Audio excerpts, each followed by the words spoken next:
If you're wearing orange tonight, congrats, you get to brag for the 5th straight year. They continue to make dreams come true, like number 98 right here. Did you notice him? Not everybody could afford the incredibly high ticket prices though, but as you'll see, for those left outside the K tonight, it was perfectly okay for them to watch the game from the parking lot. October's for the Wizard, Gibson and Stan the man. No happy flight for us, Matheny's team is in the can. Why is there blue on my TV?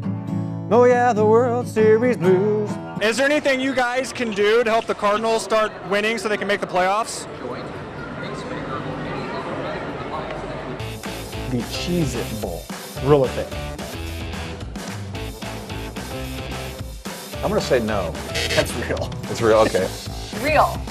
That is a real bowl? Real, yes. The Cheez-It Bowl. Okay. It's not letting up at all. In fact, I think it's getting stronger. I found one coherent fan with me. His name's Michael. Today's laser cutting will take roughly 5 or 6 hours. The date for the real cause for celebration will happen on August 20th here at WashU, where St. Louis will finally have Olympic rings displayed for the very first time. But there's been one major flaw: the absence of girls. Believe it or not, that hasn't stopped high school girls from breaking barriers. This is footage of Wentzville Holt's Laura Herman taking down a male competitor last fall. Can you show me the move you would make on me to get to the quarterback?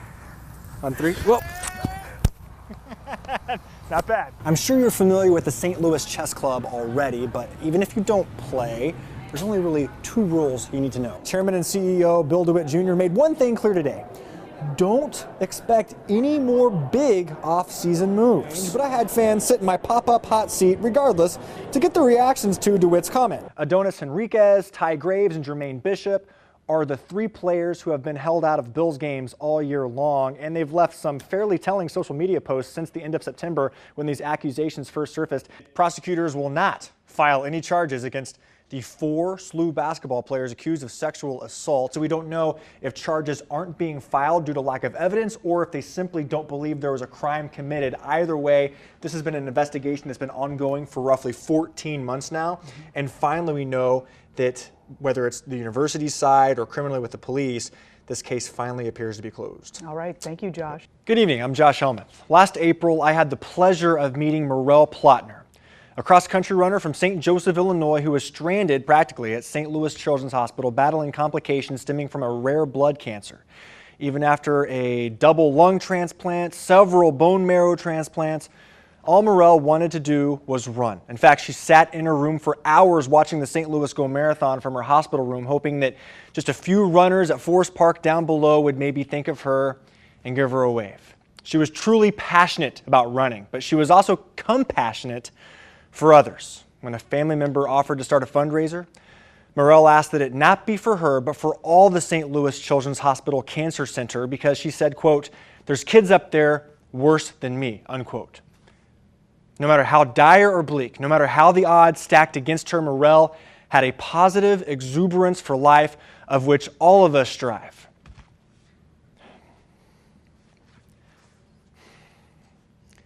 MURELLE passed away last weekend. At St. Louis Children's, she was 19 years old. This is a girl who used to be able to run a mile in 6 minutes, and now she's gone far too soon, like countless other children who have battled cancer. If you happen to be a little cynical, possibly skeptical that medical research is kaput, maybe you just haven't thought of really how to give back this holiday season, I urge you to follow the same faith and fight of MURELLE. There are seemingly new breakthroughs in cancer research nearly every year. We have to be getting close to finding a cure. You have to believe. Batman was MURELLE's favorite superhero. Her family and friends are selling these shirts in honor of MURELLE. All proceeds will go towards the St. Louis Children's Hospital Cancer Ward. Please consider purchasing one. You can find a link on my Twitter, my Facebook page.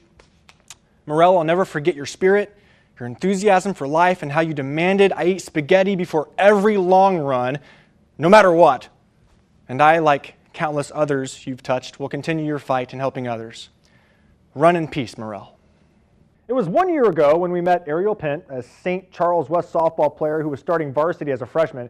As if that feat wasn't impressive enough, she really turned heads after people learned about her disability. Well, more of a blessing to Ariel. and one she's not just embraced after another year, but has utilized to become an even better athlete. A successful warrior needs the right tools.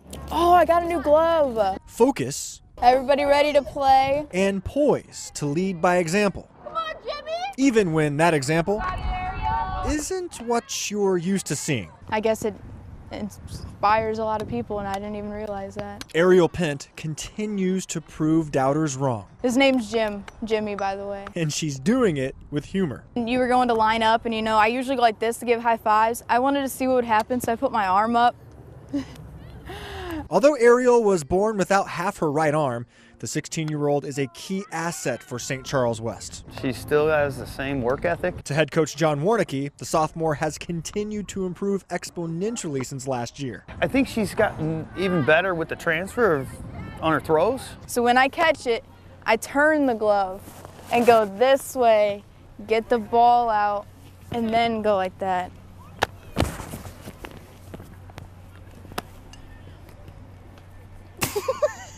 Yeah!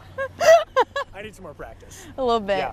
Let's get them, Warriors! Ariel's mother, Julie, credits her daughter's adaptability to a disciplined upbringing. I would say that I was harder on her than a child with two arms, just because I knew that I wasn't always going to be there, and I wanted her to be able to take care of herself and defend herself whenever she needed to. If only I could do that in a game. A true warrior remains humble. Because I've lived with it my whole life. I didn't think, oh, she has one arm, it's a big deal. Never gives up. So then you just have to prove yourself, and then they're like, wow, she actually can do that. Putting the team first. Once you get on the team, you just have that family bond. A warrior like Ariel always fights for what she believes in. You have to forget what people say about you and just do what you're doing and keep on doing that, and then you'll be fine. And then whoever says mean things, you don't need those people. Especially if her battlefield is on the diamond.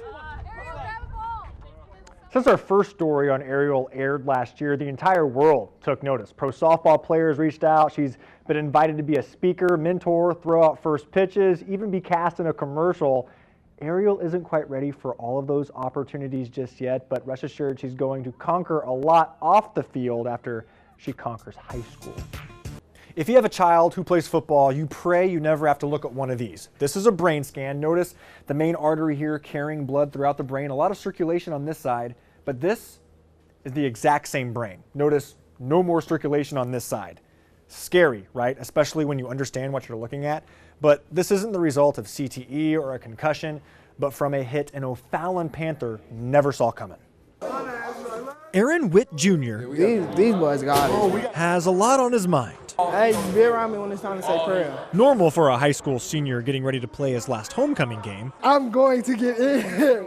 But if you know Aaron, I have nothing to say about it. you know this season is anything but normal. What's up, my boy? I feel like the coach is kind of scared of playing me. Caution abound, this O'Fallon linebacker has a relentless spirit stemming from a moment now ingrained in his memory. I was really turning it up on that day.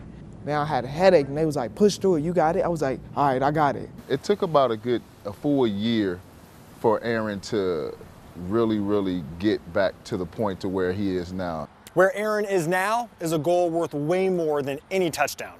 Instead of a goal line, there was a lifeline. And getting out of the red zone began June 19th, 2017, the first day of summer workouts. Took a step and I fell back on my head. I was like, bang, oh crap. And I tried to crawl. Then my arm gave out. That's when I knew something was wrong. Minutes later, Aaron was airlifted to St. Louis Children's Hospital. God, I know this isn't happening to my 15-year-old son. Aaron's father, He brings everybody together. And was in disbelief. We knew if we didn't get the blood clot out, all of that tissue would die. Dr. Kristen Williams was Aaron's doctor. So he had a very large and very severe stroke. An emergency thrombectomy on his 16th birthday saved Aaron's life. the most important thing that I want people to know about Aaron is that he's resilient. Aaron displayed that toughness immediately. His first words post-op, Aaron's gonna be back at football practice. Aaron spent just 10 days in the hospital His recovery has been remarkable. using mind over matter. he was just off of what they call a gait belt to where they would walk with him. And he took off running. And he turned around and he looked at me and he winked his eye. And I was just like, this dude.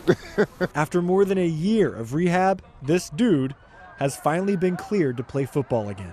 If it takes every breath in my body, I'm going to be the greatest. I am going to make it. And now he's not just strong. He's overcome these obstacles really well, and I often tell him he's my hero, you know? Aaron has peace of mind. I want to look on to the future and what I can do to help others. I want to inspire people.